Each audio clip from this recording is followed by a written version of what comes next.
On the air with news of a new hostage release coming in right now. This is the fourth day of this truce, this tentative truce between Israel and Hamas. The Israeli military confirming hostages are now in the hands of the Red Cross. These are pictures just a short time ago. This was inside Gaza as the hostages were handed over by Hamas over to the Red Cross. Qatar's foreign minister says there are 11 hostages, no Americans among them. In exchange, Israel will release 33 Palestinian prisoners, including 3 women and 30 minors. The Biden administration believes at this point there are still 8 or 9 Americans among the nearly 200 hostages still being held.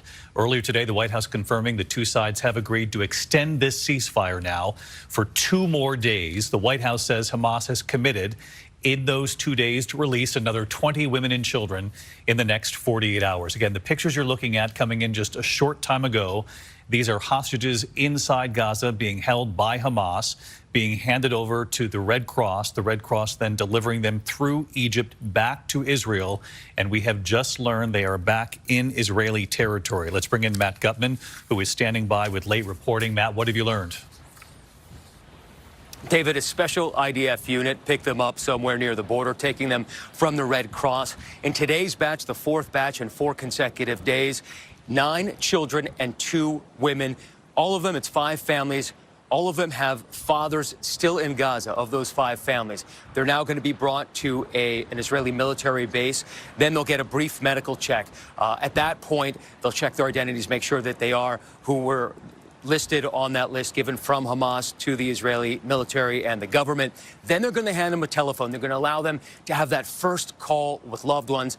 Then they're going to take them to that base, finish up that check, fly them to a hospital in Israel, and that's where they'll physically be reunited with their families. And what's key here is that this has worked. It was about 7 hours late today, also very late on Saturday, but 4 days in a row, Israel and Hamas managed to execute a hostage release in exchange for that ceasefire. And it's the template, the test run for the next 2 days, we understand, of additional hostage releases and ceasefire. Israel also committing to release 3 Palestinian prisoners for each hostage released. So this is going to continue for the next couple of days. And critically, David, it also means that 200 additional aid trucks will go into Gaza with that critically needed aid for Palestinians living in Gaza. Reminder, there are over 1 million Palestinians being sheltered just by the UN alone, David. Just to drill down on this for our viewers joining us within the last minute or two, you're looking at, again, pictures coming in just a short time ago, as Matt Gutman just reported there. These are hostages that have been held by Hamas inside Gaza, 11 of them. It's believed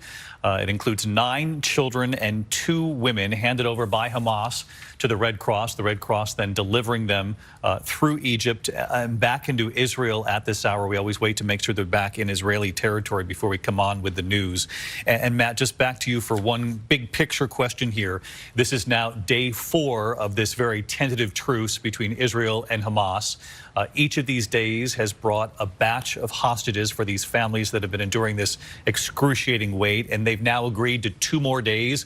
And during those 2 days, they'll be releasing additional hostages, additional groups of hostages on each one of those days. So it's been weeks, David, that the U.S., along with Qatar, Egypt, and on the other side, Israel and Hamas, have been mediating this agreement. And the basic template is that for each 10 hostages that Hamas releases, they buy themselves 24 hours of a ceasefire. And so the initial agreement, the initial framework was for 4 days. And if that worked, and that's where we are now, it has allow an additional 2 days, and it could keep going on for a number of days after that. As long as Hamas continues to release 10 hostages per day, that ceasefire, 24 hours more, will continue. The border crossing in Rafah between Egypt and Gaza will remain open to trucks carrying food, medicine, water, and critically today, 8 trucks of fuel as well, because it's desperately needed in Gaza right now. So this system appears to be working. The question is, what happens when it ends? Because at some point, Hamas is going to say they can't give up any more hostages. They have refused so far to release men or women of fighting age. There are still probably around 150 left in the hands of Hamas and other groups in Gaza at this point. So the question is, what happens when it's over? And Israeli security officials have been telling me that as soon as this deal is over, they're not going to ramp up gradually to the war. They're going to do it immediately and ferociously. It's going to be full on in Gaza once again.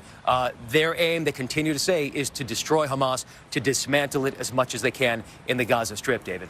Matt Gutman reporting live from Israel. And again, this release of 11 additional hostages comes 24 hours after 17 hostages were released. We have new images of one of those hostages in particular, a 4-year-old American, Abigail Edan. Her parents were killed by Hamas. We have been reporting about her story here. Her father actually died while trying to protect her in his arms. She ran to a neighbor's home where they were then taken captive by Hamas. 58 hostages released before today, obviously the 11 today in addition to those 58. And again, as we just heard from Matt Gutman, the 11 today involves 9 children, 2 women. I want to bring in our chief White House correspondent, Mary Bruce. Obviously, Mary, the White House welcoming the news of additional hostages being released, but certainly disappointed there are not Americans among them.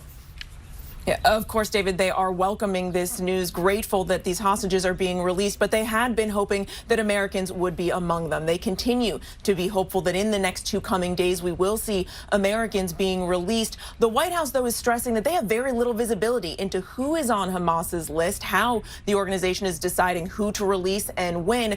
And the White House also stressing there's a lot unknown about the Americans who are still being held. The White House hasn't seen proof of life. They simply don't know the condition of the remaining Americans who are being detained. They don't even know where they are or who is holding them, whether they are being held by Hamas or one of these other terrorist organizations. The White House has said that they do believe the majority of the remaining Americans being held are men. Of course, right now, Hamas is only releasing women and children. The White House believing there may be just 2 American women still being detained. What we do know, David, is that this is the president's top priority right now. He is working this hour by hour, working the phones in near constant contact with the leaders of Qatar, Egypt, and of course the Israeli prime minister. The president remaining hopeful and optimistic that in these next 2 days, this extended truce that the president was critical to helping to negotiate, that as we see an additional 20 hostages released, that Americans will be among them. But David, I was just told the administration has not been given any assurances that Americans will be part of that group. Mary Bruce live at the White House. As you heard Mary just report there from her source at the White House,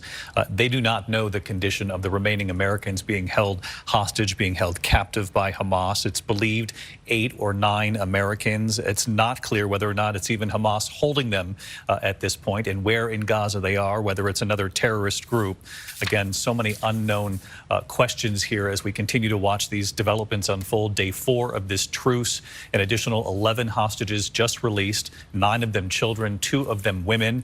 And we know that Israel and Hamas, through mediators, Qatar and the U.S. included among that group, negotiating for an additional 2 days. It's believed hostages will be released over the course of those 2 days. And as Mary Bruce just reported, no promise, though, that Americans will be among them. Certainly, we're hoping for that. We simply do not know. For many of you, you're standing by for your local news to begin at 4 p.m. here in the East, just moments from now. Our coverage will continue on ABC News Live, abcnews.com. And, of course, I'll be back with Mary and Matt and the entire team for World News Tonight. Until then, good day. This has been a special report from ABC News. Minister Benjamin Netanyahu